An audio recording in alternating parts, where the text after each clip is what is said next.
All right, so section 21.4 now is going to be about peptides. So we've just talked about amino acids. All right, amino acids are the individual molecules that make up a peptide. A peptide now is going to be a bunch of these amino acids hooked onto each other. So like a lysine hooked onto an alanine, hooked onto a glutamine, hooked onto another glutamine, maybe hooked onto a proline. So now it's the individual amino acids hooked together to give us peptides, which then eventually will give us proteins. All right, a peptide usually is a smaller chain, and then a protein usually is what we call a big, gigantic form of a peptide. All right, so peptides and proteins are formed when amino acids are joined together by the amide bond or the peptide bond. See right here, an amide bond is called a peptide bond. A dipeptide would be when you have two amino acids. So this would be a peptide. Technically, I guess you can call it a protein. Usually we don't. Proteins, we really call longer chain molecules, and then they start folding up on themselves and have a very specific structure, which we'll talk about, because there's a primary structure, secondary, tertiary, even quaternary structures that these amino acids or these proteins will actually adopt. All right, so a dipeptide is two amino acids. What do you think a tripeptide would be called? If you said three amino acids, you're absolutely right. All right, there you go, tripeptide. You have three of them. See, here's one. Try to get in the habit of seeing them. At times it's hard to see. It just looks like a bunch of atoms hooked together. But what you usually do is the nitrogen is usually on the left side of these. Is what's called the N-terminus. I don't remember if we talk about this, but I'm sure we do. The N-terminus side. And this is called the C-terminus. Okay, this is called it's called the N because at the end of this chain I have a nitrogen. This is called the C terminus because at the end of this chain I have a carboxylic acid. There'll always be in any peptide, one end of it will have the nitrogen, the other end of it will have the carboxylic acid. So depending on which end you're talking about, you call it the N terminus or the C terminus. All right, so here's kind of their way of defining it. Polypeptides have many amino acids. But once you get to about 40 amino acids, that's when you start calling it a protein. Though these basically mean the same thing. It just really, once we get 40 amino acids, a pretty big molecule, that's when we start calling it proteins rather than calling it a peptide or a polypeptide. Poly meaning many, many peptides. Okay.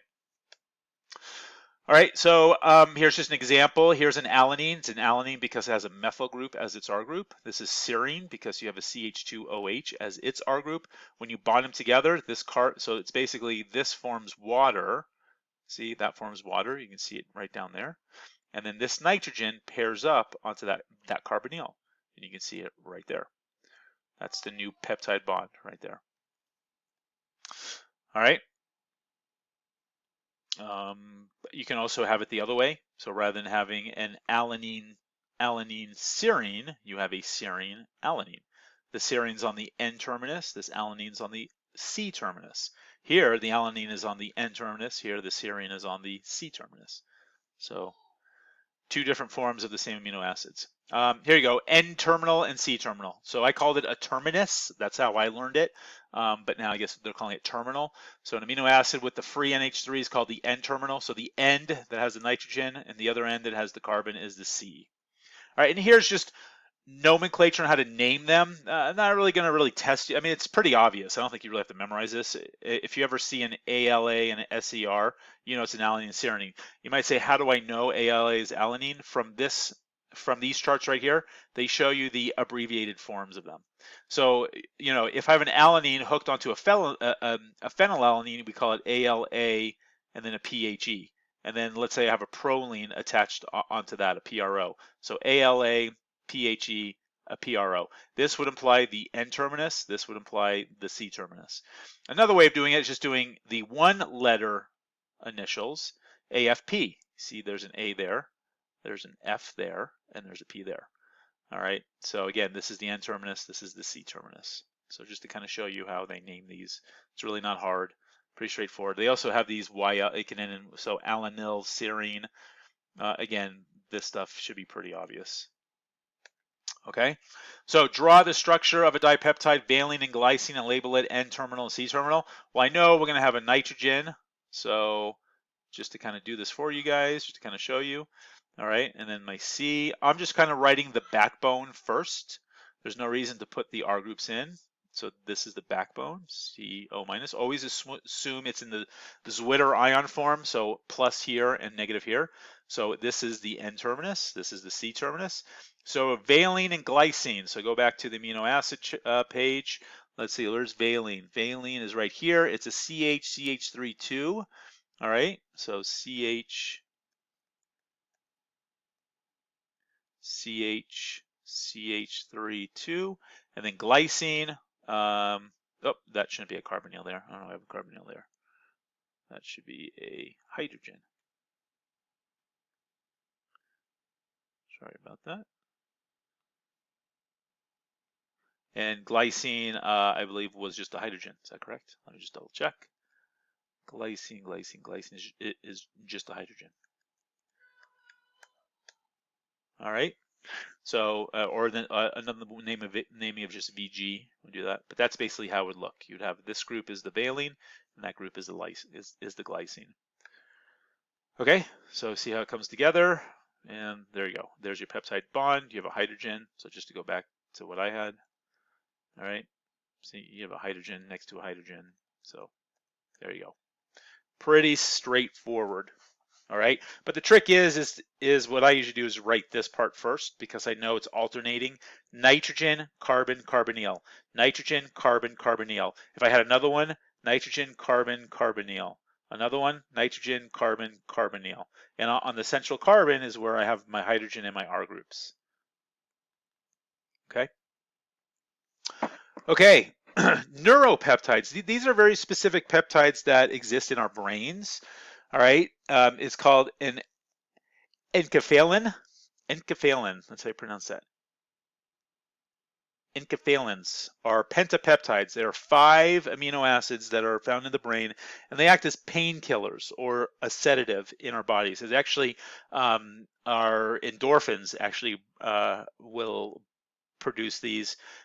When you have that endorphin effect, if you exercise a lot or if you have that flight or fight response, these amino acids or peptides are introduced into our brain that make us have a pain killing effect. It bonds to the same receptors as morphine and heroin do, so it has the same response. Enkephalins belong to the family of polypeptides called endorphins, which is what I just said. They reduce pain and have a mood enhancing effect. All right. I think there are 2 types that this chapter talks about. These 4 amino acids are the common 4 in all these enkephalins. It's just this amino acid, the very last one changes. It's either a methionine or a leucine. If you notice, tyrosine, glycine, glycine, phenylalanine, tyrosine, glycine, glycine, phenylalanine. Here's one, so it's called the LEU, so leucine enkephalin. This is a methionine enkephalin. So notice the structure, it's pretty straightforward. You have a tyrosine, that's a tyrosine group, CH2 with a carbonyl OH. And then you have a hydrogen, hydrogen for the glycines. Phenylalanine is this one right here. It's exactly what it says. Remember, alanine is a CH2, and then a phenyl group is an aromatic group. And then here is a methionine. So here's one example of an enkephalin, and here is another example of a enkephalin. All right, that one has leucine. All right. Sorry. All right, other types of peptides, which hormones in our bodies, there's lots of different hormones in our bodies. They are also proteins / peptides. Oxytocin and vasopressin are cyclical nanopeptides, meaning 9 amino acids, which can be identified by only 2 different amino acids. So you can see isoleucine and leucine, and then phenylalanine and arginine. But other than that, you have this. You have oxytocin, which we talk about in the next slide, but it's used for uterine contractions and for the production of milk in women who have a baby. But you can see this disulfide bond. This is going to come important later. We saw that there are a few amino acids that have a sulfur at the end. Cysteine is one of these, has a CH2 and an SH at the end of it, and it can hook up with another cysteine, which has a CH2 and an SH, And it's basically these sulfurs hook up and you get rid of the hydrogens. And you can form what's called a disulfide bond, or you can even call it a bridge. I've seen it called a disulfide bridge. All right, so that's going to become important. It kind of links amino acids all together. Okay, so a slightly different sequence gives two different proteins that have vastly different effects on the body. All right, which is kind of interesting. Oxytocin, like I said, it causes uterine contractions in expecting mothers, and it signals for the milk production. Vasopressin has nothing like to do with that. Oxytocin really is just found in women. Vasopressin are actually found in everybody. It actually limits the amount of urine in a body in case you are dehydrated. So if you are dehydrated, your kidneys want to maintain as much of the water as possible. So this hormone is produced to actually limit the amount of urine that your body gets rid of when you are dehydrated. All right. So here just kind of shows you. So oxytocin is made in the pituitary gland, and then it causes uterine contractions and the production of milk. Here is vasopressin, which again is produced from the pituitary gland, which actually decreases urine output when you are in a dehydrated state. Okay, we're going to stop the video here because we're going to completely switch gears and talk about the structures of these proteins now.